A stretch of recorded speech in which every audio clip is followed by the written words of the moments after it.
the awakening of Christ consciousness. Now you're going to be like, Grace, are you going to get into religion? No. I'm going to get into spirituality meets quantum physics. But also, let's see, back in the day, in all different spiritual, not religions, but in all spiritual books and spiritual quests, when they didn't know about the quantum field and the vibrational and stuff, they kind of talked about it, believe it or not. So let's get into this. This is really juicy. So again, if you have any comments, my loves, go ahead and feel free to comment and we can chat. We can talk about this. If you have any questions, if you have any experiences that you want to share, I'd love to hear them. The awakening of Christ consciousness. All right, now we're getting into the good stuff, and it's Christ consciousness. Okay, so no, this is not about Jesus as a religious figure. No. This is about what Jesus embodied: unconditional love, radical compassion, embodied truth, and energetic alignment. When he said the kingdom of God is within you, Luke 17:22, I'm just like going to throw that out there so you can look for it. He was revealing a multi-dimensional truth that you have access to divinity, not through institutions, but through yourself. Yes, through your own frequency. It's all in us, you guys, all in us. They lied to us. We don't need anybody or anything to access that part of ourselves. But Jesus wasn't the only one who spoke about divine awareness and inner truth. Oh, no, he was not. In the Bhagavad Gita, which I had to read for my college, I did art history in Argentina and the University of Buenos Aires, and I remember reading it, and I was just fascinated with it. Krishna tells Arjuna, when meditation is mastered, the mind is unwavering, like the flame of a lamp in a windless place. That's vibrational sovereignty, internal coherence that cannot be shaken by external chaos. Did you guys hear that? It cannot be shaken by external chaos. We can access that part of ourselves in the middle of our fear, of our worst experience, of our saddest experience, of our angriest experience. We can access that part of us, that divinity that exists. And they never told us about it, but they kind of told us, but they didn't. They told us through these spiritual books, and then they formed religions to control us. So a little confusing. But the Bhagavad Gita, I can't pronounce that right. The Bhagavad Gita, highly recommend. It's a beautiful book. Let's go to another spiritual book, because we're not going to stop at the Bible and the Bhagavad Gita. I'm telling you, I always had trouble pronouncing that word. Anyway, the Tao Te Ching, written by Lao Tzu, teaches mastering others is strength.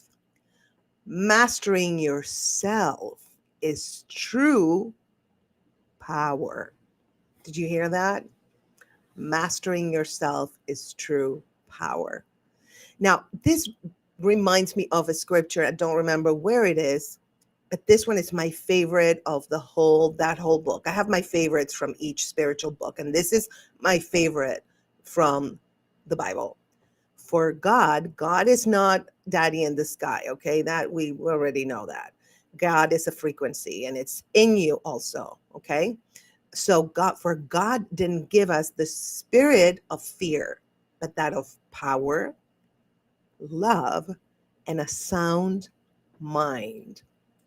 Mastering yourself is true power. You have all that in you. You can access that part of yourself. Now, in Buddhism, the Dhammapada reminds us all that we are is the result of what we have thought.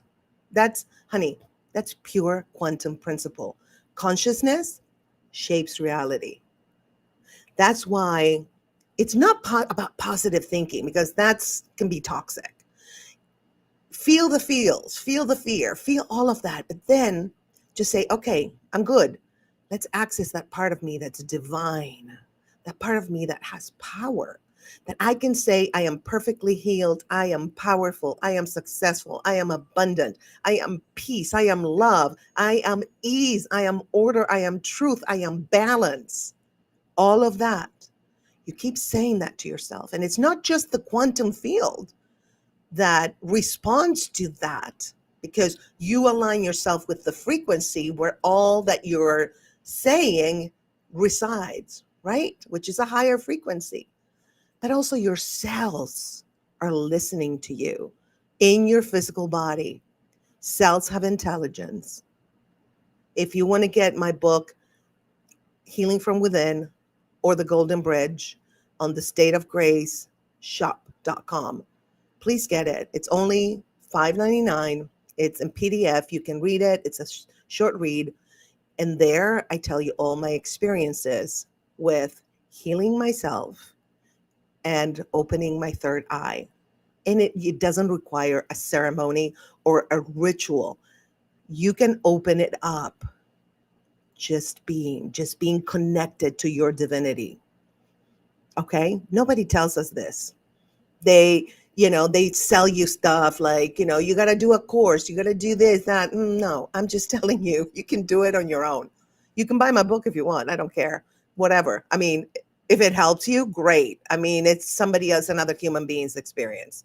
Okay, let's go to the next thing. And before we go to the next point, let me double check and make sure, because I am streaming with a new streaming service. Let me find out if you guys are seeing. Okay, I see it. Let me see if there are any. Okay, see. Helps. Okay, no comments. Okay, good. That's okay. It's all good. If you have any comments, this is a heavy subject, so comments, I get it. If you're like, what the hell is she talking about? I totally get it. All right. Let's keep going, you guys. So we're talking about the awakening of the Christ consciousness. Let's keep going. In A Course in Miracles, it is written, nothing real can be threatened. Nothing unreal exists. Herein lies the peace of God. Well, this points to the eternal and invincible nature of divine consciousness, that Christ frequency that's within all beings. We can call it whatever. You can call it whatever. I call it Christ consciousness because Christ embodies all of that. And when he said, I am the way, the life, and the truth, it wasn't for you to follow him. It was for you to realize, just look at how I do it. You can do it too. So, okay, so Christ consciousness, what is Christ consciousness? Or whatever you want to call it. Okay, divinity, your higher self. I'm chill with all the definitions. Whatever it is, but you know what I'm talking about is the divinity within yourself that is there, that you can access. So Christ consciousness is a state of vibrational sovereignty. It's coherence between the heart and the mind. Did you hear that? Coherence between the heart and the mind. And that state, it's actually measurable. I always said, and this is before I got into quantum physics and all of this, I always said, I feel when my heart and my mind do not agree, I'm double-minded. Because the heart has intelligence, by the way. Yeah. And the heart, it's a whole thing, right? It's not, yes, it's a muscle, but it doesn't move itself. It moves because of the electromagnetic energy that we have, the electric energy mostly, right? And so we are electromagnetic beings, and the heart is part of that energy. So it just moves. Okay, so it has intelligence, right? It's connected to the energy, to the quantum field, that energy, electromagnetic energy that we have, which is called the aura, right? But it's really the electromagnetic energy, is connected to the quantum field. So the Heart Math Institute defines heart-brain coherence as a synchronization of our physiological systems.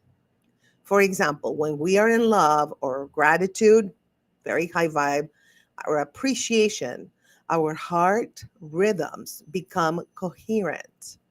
And this state sends measurable energetic information into the field around us. So we're telling the field, okay, so we are at ease, right? Whenever our heart and our mind agree. So that aligns you in the quantum field because we are in the quantum field, right? So that aligns you with that frequency of being at ease, being in agreement. When you're in agreement with yourself, the two parts of you agree. The Bible actually says the double-minded man is unstable in all his ways. What that means is when your heart and your brain are not aligned, you're going to drive yourself crazy. How many times have we been in that situation? Should I do this? No, maybe not. Oh, my heart is saying this, but my mind is like, no, girl, don't do that. Right? We've all been there. And that's not philosophy, honey. That's data, what we just talked about, right? The Heart Math Institute. That is so cool. We should do a whole episode about the heart. I think that would be really fun. Now, another thing is Greg Braden in The Spontaneous Healing of Belief writes, our beliefs determine what we are capable of perceiving, and therefore what becomes possible in our reality. Yes. Which kind of goes with Dr. Bruce Lipton of the belief, like he calls it I can't remember, the philosophy of belief or something like that. I'm terrible with names and titles, so sorry about that. But you can Google Dr. Bruce Lipton. He's amazing, and he's actually a scientist. Okay, and he studied cells, how they react to different frequencies and thoughts and emotions. So trust, he's it. So guess what? Belief. We're talking about belief, right? Well, belief is frequency. Yes, you heard it. Belief is frequency because it is an emotion, right? And it's also a thought. Thoughts and emotions connect to the quantum field. So when those align, let's say I say I'm perfectly healed. Boom, they align, go into the quantum field. That's what the quantum field brings me back. It's what's called the law of attraction, but the law of attraction is not all of it, right? That was just a part of the quantum field and the philosophy of belief. So I remember when I was a teenager in Argentina, I would sit at the edge of my bed. I know it was really weird. I closed my eyes and I visualized light pouring into me. I had no words for it, but I was aligning with Christ consciousness. I was basically shielding my field. Yes, you can do that. You can do it. This is the way I do it. I'm just going to tell you. I don't care. I don't sell courses or anything. I'm just telling you how I do it. So breathe in, 4 in, hold 4, breathe out for 4. Do that 3 or 4 times. Then we have electromagnetic energy in our body, right? So what I do is I put that in my third eye, right? I close my eyes and just breathe and just let it flow. Don't think things, just let it be. And I promise you, you will access something. I think it's the quantum field. And you can heal yourself that way. You can put whatever you want to happen out there that way. That's how I do it. I told you my trick. It might not work for you. I don't do any ceremonies or like any, tarot cards or anything. I did that in the past, but now I'm at a point where I know how to access that part of me. And once you learn how to access that part of you, it's magic. That doesn't mean you're never going to die or you're never going to get sick or whatever, because, we're not perfect beings, but it definitely helps you live a much better life. All right. So love, what is love? It's a frequency disruptor. Remember how I told you, when I'm in fear, I switch to that love, joy, peace, especially love, and it disrupts. It completely annihilates, like, I don't know how to pronounce the word, but it just cancels out the fear. That's why it's so radical. As the Upanishad said, As is your desire, so is your will. As is your will, so is your deed. As is your deed, so is your destiny. Now tell me that's not quantum physics. Align your thoughts and desires, put it out there. That's what's going to happen, and that's going to be your destiny. Yeah. You're not separate from divine consciousness. You are it embodied. I'm going to say that again. You are not separate from divine consciousness. You are it embodied.